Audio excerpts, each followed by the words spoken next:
Bonjour et bienvenue dans Prière Inspirée. Je suis heureux de vous retrouver dans cette semaine où nous parlons d'argent, nous parlons de finances. Et on va se poser la question aujourd'hui, doit-on parler d'argent dans l'Église ? Est-ce qu'en tant que croyant, on devrait parler d'argent ? Est-ce qu'on devrait s'intéresser à l'argent ou au thème de l'argent ? Eh bien, c'est à cette question qu'on va répondre aujourd'hui. On va prier aussi par rapport aux finances. Et comme vous le savez, nous sommes actuellement dans cette campagne de dons pour EMCI TV, pour élargir la diffusion de EMCI TV dans la francophonie. Alors, nous parlons également d'argent dans cette campagne de dons, puisque nous parlons de soutien et de dons. On a vu hier que l'argent avait un pouvoir. Là où est ton cœur, là aussi sera ton trésor, ou là où est ton trésor, là aussi sera ton cœur. Il y a des choses dans cette vie auxquelles nous sommes attachés. Vous et moi, il y a des choses importantes pour nous. C'est parfois un peu étonnant. On peut apprendre par exemple que quelqu'un est sur le bord de mourir ou qu'il est atteint d'une grave maladie et ça ne vient pas provoquer quelque chose vraiment en nous, alors que lorsqu'il s'agit de notre propre famille, tout à coup, parce qu'on a un attachement à cette personne, on est prêt à pleurer, on est prêt à changer notre agenda pour aller visiter cette personne, on est prêt à payer tous les médicaments, tous les examens, etc. à l'hôpital. Pourquoi ? Parce qu'on est attaché à cette personne. Et l'argent, on peut y être attaché et on ne devrait pas, en tant qu'enfant de Dieu, y être attaché. L'argent a un véritable pouvoir. Dans ce monde, je l'ai dit hier, les gens l'ont bien compris. Et j'ai rappelé, ou peut-être je vous ai dit, peut-être pour la première fois, vous n'avez jamais entendu ça auparavant, que la trahison de Jésus était une histoire d'argent. Rappelez-vous, cette femme vient au pied de Jésus avec ce parfum de grand prix et qui était à l'époque une valeur monétaire. Elle gaspille, entre guillemets, humainement parlant, ce parfum d'environ peut-être 12 000 euros. C'est l'équivalent d'une année de salaire en fait d'un ouvrier moyen à l'époque, au pied de Jésus. Les gens dans la maison sont complètement choqués. Ils ne comprennent pas comment on a pu gaspiller cet argent-là. Les disciples commencent à se parler les uns les autres. Ils sont outrés. On n'a jamais vu une personne faire ça. On n'a jamais vu une personne faire ça. Alors ils sont outrés. Imaginez, c'est comme si quelqu'un brûlait ses billets devant vous. Il brûle 12 000 euros comme ça devant vous. Vous seriez certainement outrés, choqués, scandalisés. Et tout à coup, Judas, qui s'exprime peu d'ailleurs dans les évangiles, ce jour-là, il s'exprime. Vous savez, il y a des fois on parle. Et c'est de l'abondance du cœur que la bouche parle. Ce que vous exprimez concernant l'argent montre et révèle si vous aimez l'argent ou pas, l'importance qu'a l'argent dans votre vie. Certaines personnes sont très silencieuses, mais quand on leur prend de l'argent, alors là, elles parlent. Certaines personnes ne se mettent peut-être jamais en colère, mais quand il s'agit d'argent ou de perdre de l'argent ou d'injustice au niveau de l'argent, elles commencent à s'exprimer. Pourquoi ? Parce que leur cœur est attaché à l'argent. Est-ce qu'on doit parler d'argent dans l'Église ? Eh bien, est-ce que la Bible en parle ? Oui. La Bible parle d'argent et la Bible parle beaucoup d'argent. En fait, il y a des milliers et des milliers de versets dans les Écritures qui nous parlent d'argent. Rien que dans le Nouveau Testament, il y a plus de 2000 versets qui concernent l'argent ou la gestion financière. La majorité des paraboles dont Jésus a parlé concernent l'argent, où Jésus a utilisé l'argent comme illustration, ou la gestion financière. L'argent a dans ce monde une grande importance et nous devons toujours nous rappeler que l'or et l'argent appartiennent à Dieu. Hier, j'ai voulu mettre en avant par le Saint-Esprit qu'il n'y a rien et aucun argent et aucune proposition d'argent qui devrait nous éloigner de l'appel de Dieu pour nous. Nous ne voulons pas, nous refusons en tant que disciples de Jésus-Christ d'être dirigés par l'argent. Je vous ai rappelé ce jeune homme riche qui s'approche de Jésus, il veut hériter du royaume de Dieu. Jésus lui dit, tu connais les commandements? Et ce jeune homme dit, mais j'ai observé ces commandements depuis ma jeunesse. C'était un homme religieux. C'était un homme quelque part avec un bon cœur.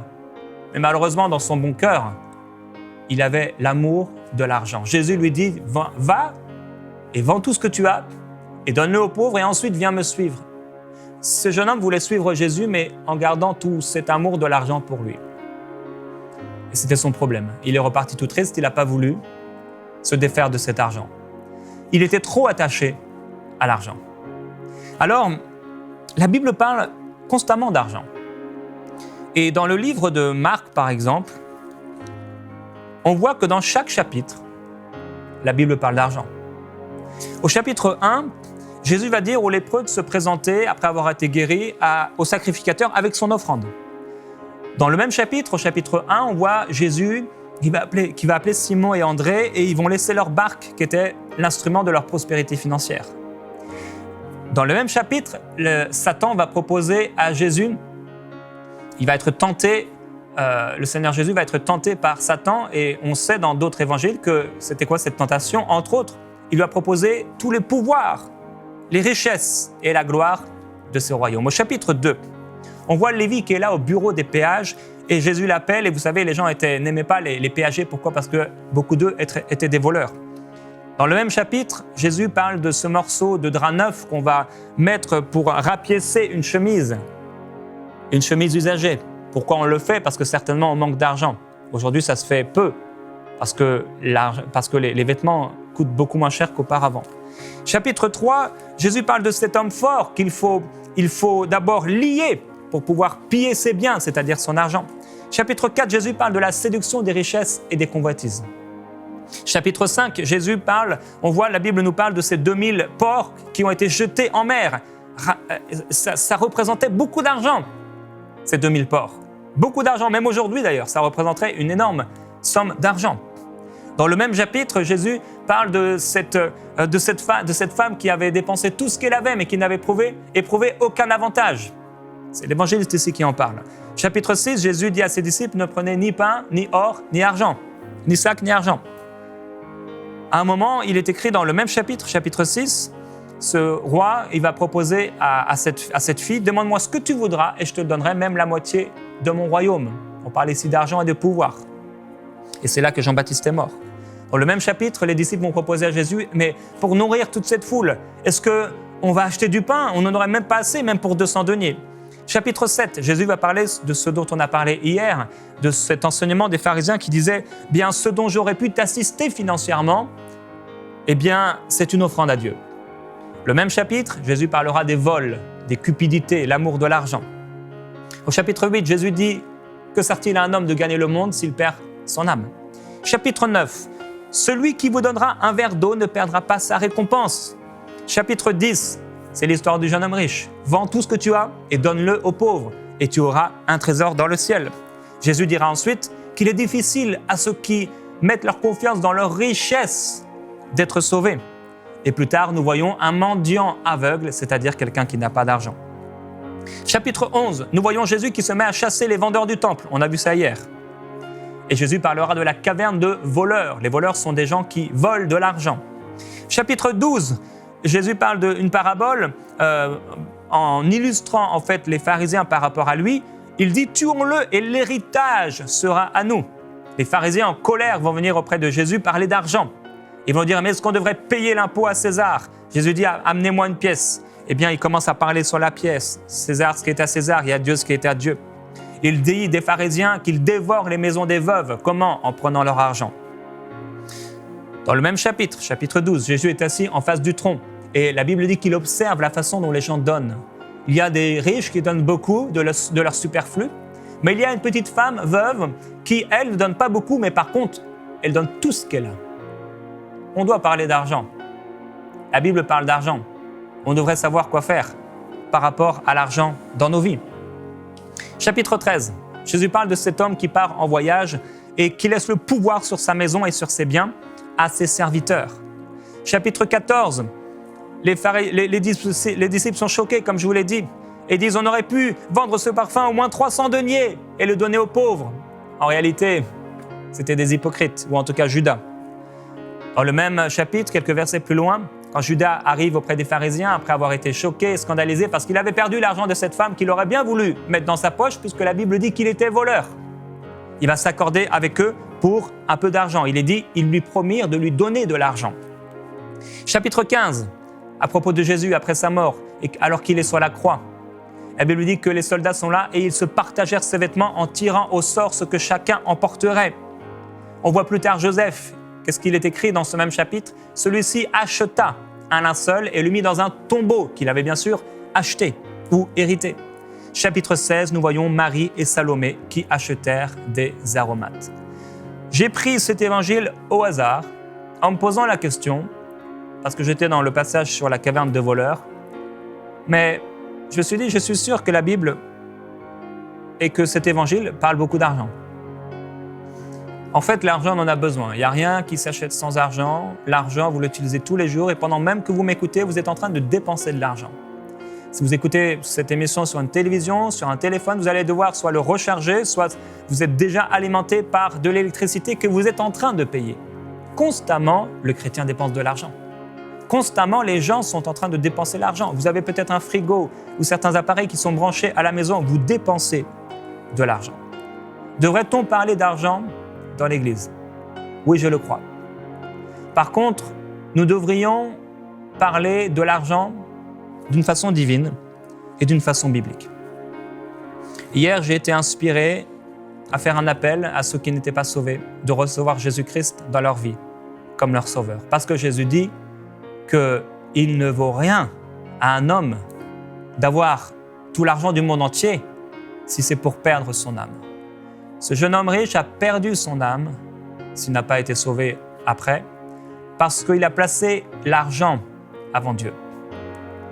Vous êtes peut-être en train de perdre votre âme parce que vous vous dites en vous-même « je ne peux pas servir Dieu parce que je n'ai pas d'argent ».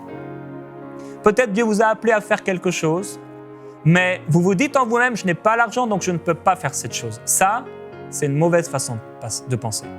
Je crois que nous devrions parler d'argent dans l'Église et personnellement, dans les églises où j'ai pu aller, nous ne parlons pas assez d'argent. Pendant plus de 10 ans dans mon ministère, j'ai commencé le ministère, j'avais 19 ans. Jusqu'à environ 30 ans, je n'ai pas enseigné une seule fois sur l'argent.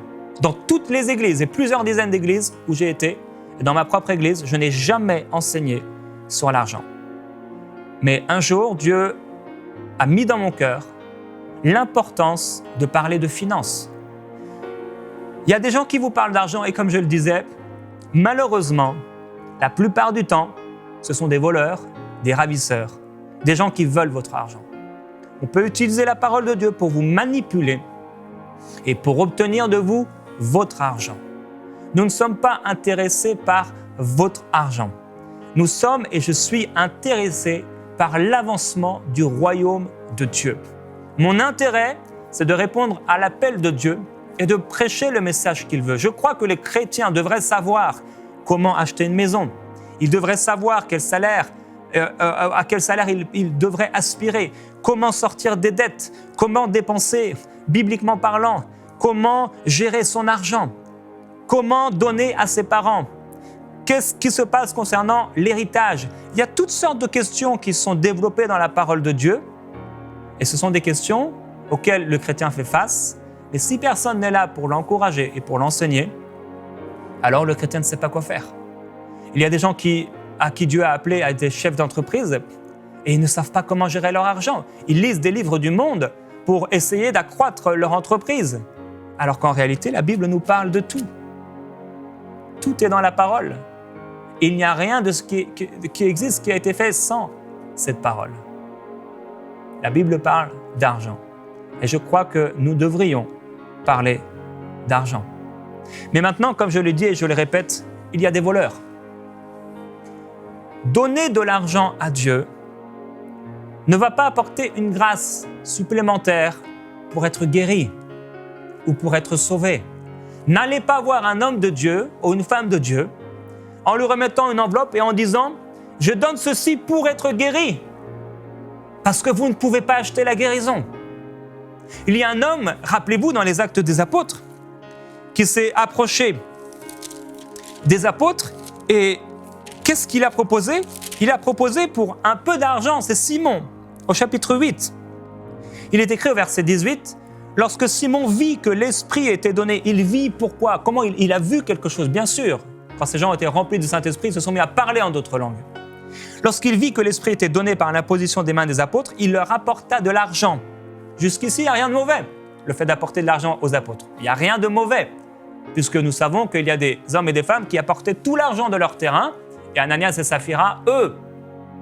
Par contre, en prétextant, en faisant croire qu'ils avaient donné tout l'argent de leur terrain pour pouvoir être approuvés de la part des hommes, pour pouvoir être honorés de la part des hommes, eh bien, ils avaient gardé quelque chose pour eux. Ils ont menti au Saint-Esprit. Non pas à des hommes, mais au Saint-Esprit. Il n'y a pas de problème à remettre de l'argent aux apôtres. Aucun problème de faire des offrandes. Il n'y a pas de souci. Il n'y avait pas de souci de donner de l'argent au temple. Puisque Jésus, après avoir dit qu'il faisait de la maison de Dieu une caverne de voleurs, au lieu d'avoir des gens qui prient, c'était juste du business. Quelques versets plus loin, on le voit qui est là devant le tronc et qui regarde la façon dont les gens donnent. Il dit de cette veuve, de cette femme, de cette vieille femme, qu'elle a donné plus que tous les autres. Il honore ce qu'elle a fait. Elle a donné plus que tous les autres. Pourtant, elle donnait à un temple de voleurs. Je me souviens avoir été dans une réunion où il y avait un voleur qui était là. Je le savais. En tout cas, on avait des doutes la première soirée. Et la deuxième soirée, j'ai donné une offrande et je me suis dit, il est possible que cette offrande soit volée. C'était dans un pays en Afrique. À cause de ce que j'avais entendu sur ceux qui étaient là et qui ramassaient les offrandes. Et j'ai dit, mais je ne donne pas à un homme, je donne à Dieu. J'ai donné mon offrande. Et en réalité, effectivement, il y avait des voleurs qui ont pris toutes les offrandes. Je donnais à Dieu. Cette veuve, elle donnait à Dieu. Donner à Dieu et non pas à des hommes. Qu'est-ce qu'il a fait, Simon? Il leur apporta de l'argent et leur dit, donnez-moi aussi ce pouvoir, afin que celui à qui j'imposerai les mains reçoive le Saint-Esprit. Et Pierre va lui dire, mais que ton argent aille à la perdition avec toi, parce que tu as pensé acquérir le don de Dieu à prix d'argent. Il n'y a pour toi ni part ni lot dans cette affaire, car ton cœur n'est pas droit devant Dieu. Repens-toi donc de ta pensée mauvaise et prie le Seigneur pour que l'intention de ton cœur te soit pardonnée, s'il est possible, car je vois que tu es en proie à l'amertume du fiel et au lien de l'injustice. Son cœur était vraiment plein d'injustice. Ne vous faites pas rouler par des faussaires, par des faux prophètes et par des faux enseignants. Je sais qu'il y a des endroits, et j'en ai entendu beaucoup parler en Afrique, mais il n'y a pas seulement qu'en Afrique. Il y a en Europe, en Amérique, des gens qui veulent votre argent et qui vous promettent monts et merveilles, miracles et guérisons. Si vous leur donnez un peu d'argent, refusez cela. Nous donnons de l'argent à Dieu pour honorer le Seigneur. Nous donnons de l'argent au Seigneur parce que nous l'aimons et nous aimons son royaume. Nous donnons de l'argent au Seigneur parce que nous voulons que son royaume avance. Nous donnons de l'argent au Seigneur comme un signe de reconnaissance que ce qu'il a mis dans nos mains ne nous appartient pas, mais que nous lui remettons ce que par notre cœur, soit notre cœur nous indique de donner, soit le Saint-Esprit nous demande de donner et nous le remettons avec joie. Parce que Dieu aime celui qui donne avec joie. Et si un jour vous vous apercevez qu'on a mal utilisé l'argent que vous avez donné à Dieu, eh bien ce n'est pas grave. Vous avez donné à Dieu et non pas à des hommes. Cet homme avait un gros problème. Il aimait l'argent, il pensait qu'on pouvait s'approcher de Dieu avec de l'argent. Et il va dire, mais priez vous-même pour moi. Pourquoi? Il n'avait pas de relation personnelle avec Dieu. Il aimait l'argent et à cause de cet argent, il était en direction de la perdition parce qu'il aimait l'argent. Aujourd'hui, je voudrais qu'on puisse prier un moment par rapport à ce sujet très important de l'argent et des finances. Pourquoi important? Parce que Jésus a clairement dit, il y a Mammon et il y a Dieu. Vous ne pouvez pas servir deux maîtres. En tant que disciple de Jésus-Christ, vous qui m'écoutez, vous êtes soit en train de servir Dieu ou soit en train de servir Mammon. Et vous vous dites peut-être, moi je sers Dieu, et certainement plusieurs d'entre vous, vous servez Dieu vraiment de tout votre cœur, mais vous êtes attaché à l'argent. Et cet attachement à l'argent vous empêche de servir Dieu comme il le voudrait. Rappelez-vous, nous avons parlé de Moïse hier. Il était en Égypte et il a regardé la récompense de Christ, l'opprobre du Christ, la honte qui était rattachée au fait de servir le Seigneur comme une plus grande récompense que tous les trésors de l'Égypte. Je veux maintenant parler à tous ceux à qui Dieu a parlé concernant de l'argent. Soit de l'argent à donner à son royaume, mais vous ne l'avez pas donné. De l'argent à donner à des pauvres, mais vous ne l'avez pas fait. De l'argent à donner à des veuves, mais vous ne l'avez pas fait. De l'argent à donner à des amis, à des chrétiens dans l'Église, aux frères et aux sœurs dans la foi, et vous ne l'avez pas donné. Je veux parler également aux personnes à qui Dieu a demandé de partager des biens, de prêter des biens. Ça peut être le prêt d'une voiture, ça peut être le prêt d'un appartement ou d'une maison, et vous ne l'avez pas fait. Ça peut être le prêt des vêtements, de chaussures, je ne sais pas, et vous ne l'avez pas fait. Je veux parler aux personnes à qui Dieu a demandé d'arrêter leur travail pour se mettre à temps plein dans le ministère. C'est Dieu qui vous a parlé, mais vous ne l'avez pas fait. Aux personnes à qui Dieu a demandé de créer des associations, de faire des choses, d'acheter des biens, mais vous ne l'avez pas fait. Aujourd'hui, vous devez choisir qui vous allez servir. Mammon ou Dieu. L'attachement à mammon, l'attachement à l'argent se manifeste lorsque Dieu nous demande de faire quelque chose, nous ne le faisons pas parce que nous nous disons nous allons perdre de l'argent. C'est important d'obéir à Dieu plutôt qu'aux hommes. Il faut obéir à Dieu plutôt qu'aux hommes. Je voudrais prier. Aujourd'hui, nous avons parlé de diverses choses. Je voudrais prier pour vous qui aimez le Seigneur. Et je voudrais aussi prier par rapport à ces loups et ces faux serviteurs qui peuvent être autour de vous. Peut-être même vous m'écoutez aujourd'hui et vous êtes l'une de ces personnes. Père, je te remercie pour ta présence merveilleuse et pour ta parole. Oui, Père, je crois que ça fait partie de notre vie, l'argent. Et c'est devenu pour l'être humain un système d'échange et aussi l'occasion de bien des injustices ou des bénédictions. Ta parole nous déclare que c'est l'amour de l'argent qui est la racine de tous les maux. Et Père, je sais que l'argent n'est pas un problème en soi, parce que l'argent en soi n'a pas de pouvoir.